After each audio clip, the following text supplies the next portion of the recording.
the superstar session, the first superstar session, certainly, from our lovely sponsors, talking about the bridge between marketability testing and $100 million UA spend, which sounds fascinating to me. I've never had $100 million UA spend. So I believe we have Ivan Trančík, who will be discussing this. Is he with us? Are you with me? Hello. Yeah. Hello, Ivan. How are you? I hope I am. I'm doing great. How about you? Yeah, not so bad. Not a lot of sleep, hence the massive bags on the eyes. But I'm all right. Yeah, I'm always excited. I love to do these things and talk to fascinating people and learn stuff. Like it's usually we're spending spend all my time trying to sell stuff and trying to run the company. But this is a great opportunity for me to actually listen and learn. So I'm looking forward to this. And there you are. You're a Mobile Games Awards winner as well. Look at that. I like that. No, I believe the PG Mobile Awards is considered more prestigious than the Forbes 30, isn't it? But no, absolutely. How are you doing? You all ready to go? Yeah. Cool. I'm gonna be here in the background. You have your full half hour. Don't worry. I'll come back for questions and off you go. Thank you very much, Chris.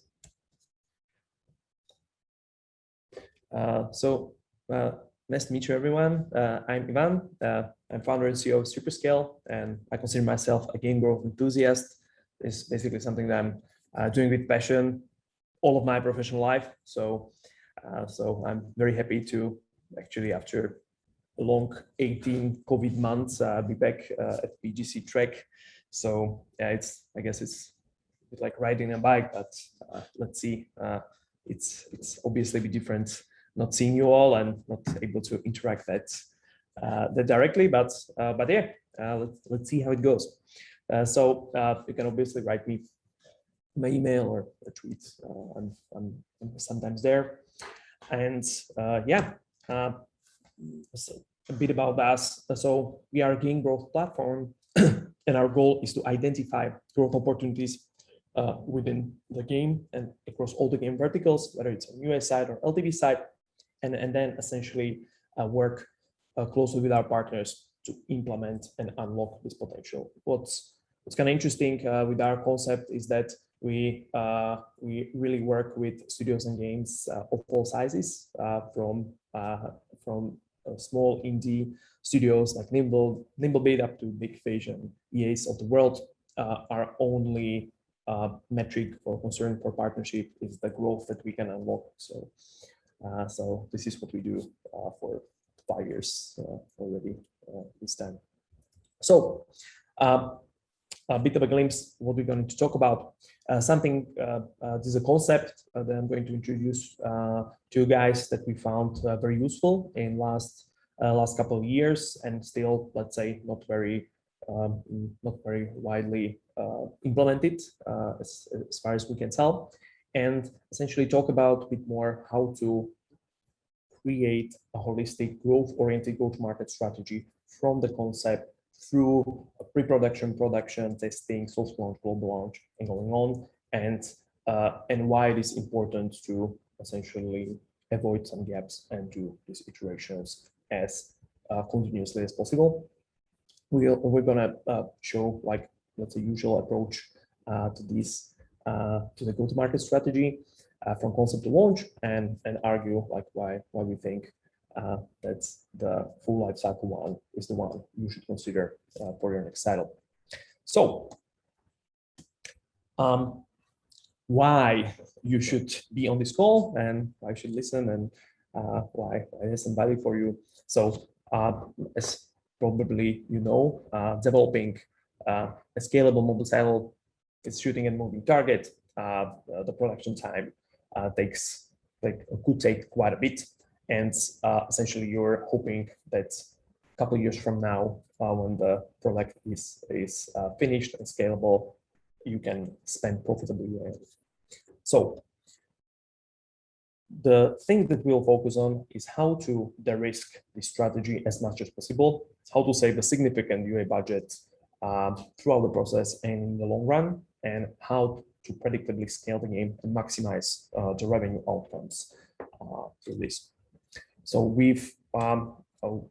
we've seen, and something that we think it's a big value, excuse me, is that by having a full life cycle go-to-market process, it will actually shorten your time to market, anywhere from 3 to 6 months, and actually get you a much higher level of profitable UA spend at the time than if you wouldn't do it in this way. So going back to the very simplified framework that we'll be using throughout this presentation, so everybody's on board. Essentially, we kind of differentiate between game production activities or anything which is related to development of the game itself, and then growth activities, which includes UA, ASO, and anything around it.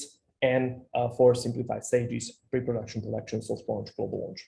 And we'll be discussing the different setups and why, what are the pros and cons with each of one, and then go to what we think is the best one. So first one, just to start off very simply, something that I would call a YOLO go-to-market strategy. It's very straightforward. Essentially, as Han Solo would said, he doesn't really need to know the odds before he goes for his asteroid evasion maneuver. And this is something what would easily happen if you would essentially skip the whole marketability testing process and the pre-production or production stage. So I would define the YOLO stage as the one where the growth activities are studied after you kind of developed testable prototype of the game and already are at the soft launch stage and going to global launch. So if we will look at essentially this visualization, what we are talking about, as you can see at the beginning of the pre-production, you would create a pitch deck, something like a game design document, and immediately go to production, where you would obviously improve the design side of the game and try to create these builds based on that, and really not do any of the growth activities you could do. You would start with some iteration, hopefully at around the soft launch time, and then continuously at the global launch. So why is this approach good? Actually, it's pretty straightforward to implement. I guess this is something that was done for quite some time, but obviously it's a huge risk to go this way, to kind of skip the marketability testing of the title, and essentially do not have any usable or tested assets when you're actually going to the soft launch or global launch, while not even knowing if the game is marketable or viable, or if the CPIs are too high, if you choose a niche which is not really scalable. So this is something which obviously we do not consider really an optimal way. May be usable usually for like in our projects where the business success is not number one concern, on something that you need to test first. Second one, which I would say it's kind of the industry standard, is the concept of art direction testing, which essentially fixes the couple of big issues with the first one, but still has this one big problem that we notice a lot, whether it's our smaller or bigger partners. It's you choose a theme, you test it, you choose art direction, you go to production stage, and at some point you actually develop a prototype or develop a game which you're able to soft launch or test. And suddenly you realize that actually you have no assets, not really anything to put on the store page, not assets that you can rely on and was already tested for the U launch. And sometimes this problem actually goes to a global launch as well, that you suddenly need to global launch for various reasons and you just do not have enough tested assets to go for. And we are going to spend or waste a lot of traffic and a lot of money on unoptimized resources. So this is why you kind of building your game, which you're confident that you'll have some kind of product market fit, but because you like these assets when you launch, you suddenly scramble to really start testing and start creating when you already are launched.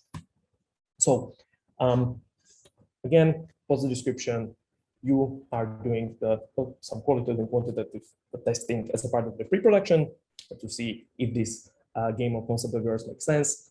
But after you choose a theme and you're happy with it, you do very little or no growth activities until you're actually ready to soft launch, and you waste then a lot of time in the soft launch to go for it. So if we look at our simplified framework, you see that there's some edit pre-production iterations that will help you to choose and validate your theme and in the art direction. But then again, nothing really to the production stage, and then scramble to soft launch and global launch. So absolutely better than the first one. At least your game production is de-risked at this point, and you have some sense that, hey, actually you are developing something that has an audience, or the whole has an audience, and you have some data to back it up. And not just for you, but somebody who has your budget or your investors, which is nice. But again, the problem is that the production stage could be a long time. Could take a long time. The whole market can change. The IDFA on iOS or Android can come, and whatever data you gathered, your competitors could already entered the market that you haven't tested against yet. And when you find a launch, you could be in for a bad surprise. That the data and the scalability benchmarks you were relying on aren't really there. And again, you're battling with very little or no tested creatives, and you need to scramble after the launch for itself. So it makes the whole, in our opinion, it makes the whole soft launch global launch just less effective. So this is something that, let's say we consider, we think that this current market standard, you do quite a bit extra effort at the beginning, but not really much during the production. So we think there's a better way. And this is what we call full lifecycle growth testing, or growth optimized go-to-market strategy. So just looking at some hints from the audience, and obviously meme comes in. So why we love this full lifecycle growth testing is that when something unexpected comes, like, I don't know, the actual IDFA change or redesign of App Store or whatever payment providers available, then you're kind of okay, because you know that you need to expect the unexpected. So it doesn't count. You're testing all the time. You're validating together how the market changes, where your product is heading, and can make informed decisions to mitigate the progress.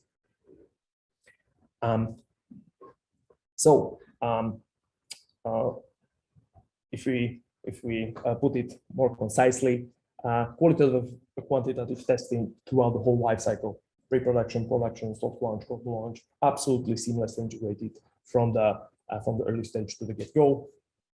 Every stage can contain 1 to 4 variants. One, if you want to just kind of sanity test if you're on track. Up to 4 to always choose a winning variant or winning approach at each iterations. And pre-launch, it's always based on the evaluation of the previous iteration. Is it what feeds and defines the next one? We'll have an example after this one. But again, you're always on track. Whatever changes in the market, you can spot it, you can count with it, and you can adjust your expectation and inform the product to make it better. So easily, when we put it into our simplified framework, you see that there is not really any break between pre-production and soft launch or global launch. You have your schedule as a clockwork. You're always testing, you're always choosing your winner. You're building your library of well-tested ASO and UA assets even before the game is actually built. And why it is so good? Again, as I mentioned, continuous validation.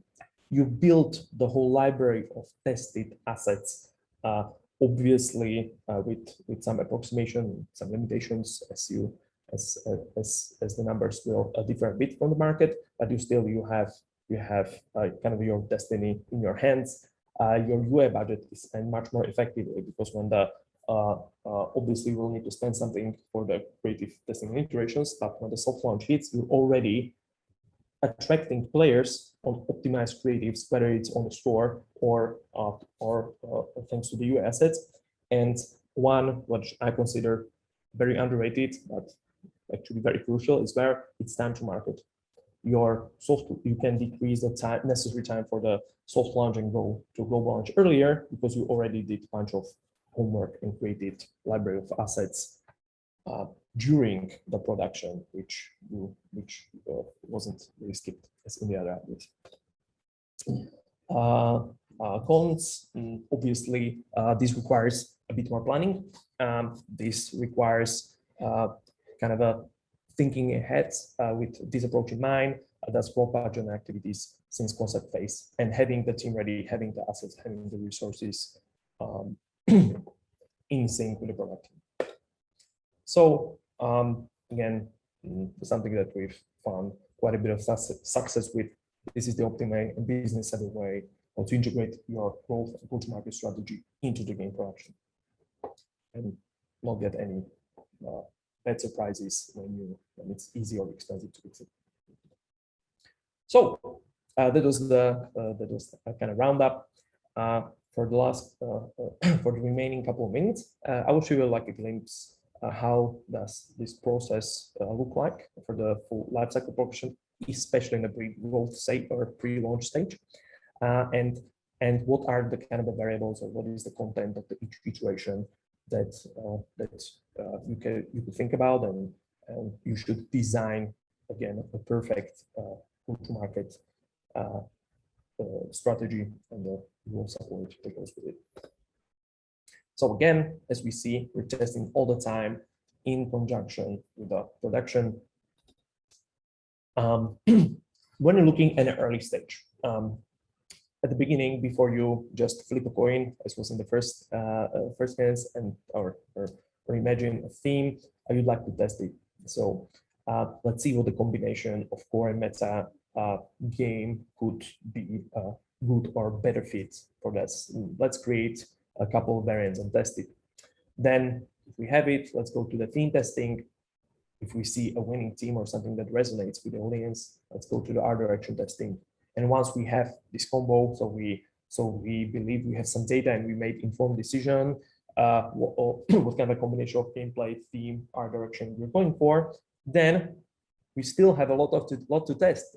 It's the creative optimization of the store pages, creative optimization for the UI assets, and looking at the ways, which formats, which aspects of gameplay, which game features, which tone will work and will produce winning or well-performing creatives so you can use later on. This is something which you can absolutely test during the production without waiting for the final game itself and getting ready for that. To get you some ideas, obviously, this iteration can get quite complex, but something that I would advise as a checklist or something to think about is obviously before the launch on the actual store, you need to create a fake one or something that serves as a proxy until you have the game ready to launch. You obviously can use a bunch of platforms or create your own. Each of them has some advantages or disadvantages, but ultimately you will absolutely need fake structures, not just for the concept. You will use it for the whole pre-launch phase and then switching seamlessly for the post-launch. It will help you to get the CPI and CPI elasticity, which means that you wouldn't just spend a budget, let's say a flat budget for a couple of days, but you will also essentially stress the campaign with the multiples of budgets to see if the CPIs will hold at a higher scale. You can use a survey at the time. So when the player obviously clicks on the fake app store call to action, you probably wouldn't just want to waste this click and say player, oh, just sorry, this game is not available. You have an opportunity to ask an engaged player who essentially saw your ad and went to your store page and was absolutely ready to download it. So creating a survey and having some qualitative data on top of that is absolutely great way to make an informed decision. And with this whole UA or campaign strategy during this part, how many segments will you test? You can have a broad targetings, you can have some interest or some niche targetings. You can play with the budget, length, platforms, UA channels, absolutely been dependent on the game title and the means that you go for. But ultimately, each iteration will give you a winner, will give you some idea if this direction you're going makes sense, which of these options that you've considered actually has the highest chance to become scalable and successful. And something that I'm a fan of, it will help you to create a cash flow projection model that is used to get more budget or to raise some money from investors or from stakeholders, because you actually gathered quite a bit of data even before the game was live. So again, just a quick example how this could work. You test the core meta game and theme, then art direction, and then various creative angles. At each point, essentially, you've chosen a winner that kind of improved your CPIs incrementally, hopefully. Maybe you found out that none of the variants work or they're super close, but again, put info as well. And then this all essentially gives you over time a significant total uplift and the kind of this war chest of well-performing creatives with optimized CPIs that you are able to absolutely use once the game goes live, even on a single country, on a single platform. For soft launch, you already are ready to use much better creatives when you just start. So again, simplified flow and how does it switch? At the beginning, at the pre-launch stage, you have your ad, which actually looks like a UA ad. You go to the fake app store, which looks like which resembles the real one. If the player clicks, you get some data for the survey. When essentially your store page launches or your game launches, you are able to switch the traffic seamlessly to the real store page with the assets you've already tested, and you can just seamlessly start to evaluating the efforts from the game itself. So long story short, this full lifecycle growth testing will help you to de-risk the whole game development lifecycle, even when the market changes, even when new competitors enter the market. You'll be able to, using a bit more budget for testing at the beginning, will save you a lot of time and budget in soft launch and global launch, and will absolutely help you to predictably scale the game and maximize revenue outcomes because you never missed a beat on the growth side during the production. And again, you can get anywhere 3 to 6 months faster time to market or to global launch, which can mean great difference between success and fail, whatever your goal is. And at that time, using this approach, you can actually get to multiples of profitable UA spend than if you were, again, scrambling after you've launched a game to try to actually start testing and finding out these winning assets on the store and on the UA. So that's all from me. Wow. That was really good. My God, there's a lot in there. I don't have to do this as a day job, but I'm quite glad because it sounds like you're very involved. But sounds like a lot of work. But no, that I think this is essential kind of reading. People who haven't got to see it yet, I hope that we'll make sure they get to see it. I think it's a great, very detailed sort of both argument and advice for people running those kind of campaigns. I've got time for a couple of questions, so I'll try and run through a few. One thing that I was also kind of interested in, and this is a general theme, I guess, of the week, is how are the strategies you advised and the way you're approaching sort of UA and marketing generally, how are they being impacted by the recent changes, both to IDFA in 14.5 and the new features that are coming at some point apparently to iOS 15? Are they having, has there been kind of any radical change to the way you those structures you're going, or is it just, are we still too early to say, really?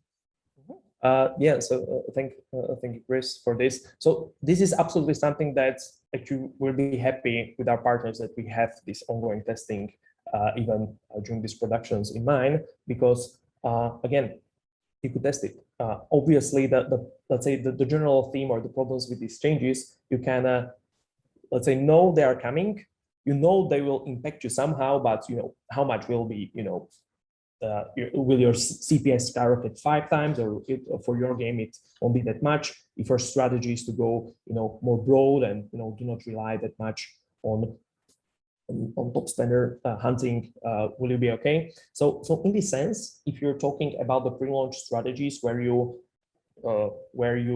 are essentially not really affected by these changes yet, because generally what you do, you create a campaign to go to the store page, which is a web page, where you can get all the data you want without even an attribution partner or anything. Yeah, of course. Web links and so on. So actually in the pre-launch, you're getting it's irrelevant, yeah, right? Pre-launch doesn't. Interestingly enough, yeah, all the data you could ever need, and still, I do believe that the fundamentals are still the truth. If the top end of the funnel of your what you're doing, optimizing top end of the funnel metrics for creatives, and you definitely are choosing the better ones, then you would just scramble when the launch came. And this is why the pre-launch testing is not yet affected, but still useful to find the winning creatives, which is the one single biggest variable you can influence. You can control, right? Yeah. Well, I've got a question. I've got a couple of specific questions. One question on that is, question was, how many creative concept variations would you advise developer to be testing typically initially? That's a lot of words there. Obviously, it's mainly A/B at any one point, but how many A/Bs is the question? I don't know if that makes sense to you, but like, yeah, I mean, you're talking about constant iterative testing, but you know, with the broad concepts, do you come in with a lot of different approaches initially? Yeah, that's a great question, and actually also extremely dependent on the title you're trying to make and on the budget you're going for. So you have some things to consider. If you try to invest a lot of resources into too many variants, you may not have enough budget to actually invest to see the difference between them, and vice versa. If you would just rely on one, it may be just a sanity check. So, but still much better if you wouldn't do it. So let's say one extreme example, even if you have one concept in mind, go and test this one, but properly and periodically will give you insight how healthy is this as a concept. But again, I would absolutely argue to going for at least 2 to 3. Let's say on the higher end, it's up to 4. Beyond 4, it's getting a bit more complicated, because obviously at this stage you don't have any assets. You need to create everything from scratch. So it's a lot of production issues. So I think 2 to 3 are reasonable, and obviously you can change during the time. And sometimes you see a clear winner. So we are like, oh gosh, you know, this team is absolutely best, or these are guy with his mouth open is as an icon. That's the way forward, right? Yeah. No, okay, that's cool. It's cool. I'm trying to get through 2 more. There's a very specific question here from a developer. If your game has been well established in one market but not broken through in others, should you really just double down on that one market, or keep testing and tweaking until you have go for an overall global appeal? I mean, I guess that's, again, depends on the game's specifics, but the market's pretty fragmented and pretty sizable now. What do you think? It's best to just dominate your space, or should you kind of try and go for global appeal? Yeah, like the global appeal is let's say a bit elusive, because you can imagine a lot of things. If you want to have a #1 game in Japan, in Korea, China, and I don't know, US and Africa, it's a bit problematic. but maybe I would start with something that we see with this kind of west to east or east to west exports, is starting with not yet with the marketability, but with the actually game design and game as a product itself. So if your game contains mechanics like let's say Japanese developers and Japanese titles are their approach to monetization and to gacha is very different for something that the Western audience would expect. So something that's it's hard to improve just by, let's say, reskinning or remarketing the title. But But I think first of all, understanding the game positioning before the marketability. So something to be let's say at least aware of, like if this game would have a chance. Yeah. As a product, the first one, and then you go if you are too far from the target market benchmarks to be successful on that. And yeah, sometimes you find out that you need to create, let's say, a different version of a title or change some mechanics, and obviously then change and then go for the art change. But sometimes again, maybe just let's say the IP or the marketability will change. But I think usually it's that if you're very successful in one single market, maybe you are focused on something which is pretty unique. Yeah, market. Yeah, that segment. So so you need to be aware of that. No amount of reskinning could help at some. Yeah, no, I get that. It's very specific. There are more questions here, but I am going to have to move along. So maybe you can feel free to browse through and answer a couple live if you want in the chat room. And if people want to approach Ivan directly, they can do so. They can get in via Meet to Match or in the chat room, in the Discord. And yeah, great insight. Obviously, he knows what he's talking about. He knows. It wouldn't be hard to know more than me, but he's clearly shared a lot of useful data there. So I definitely come back and pour through his slides again and watch that.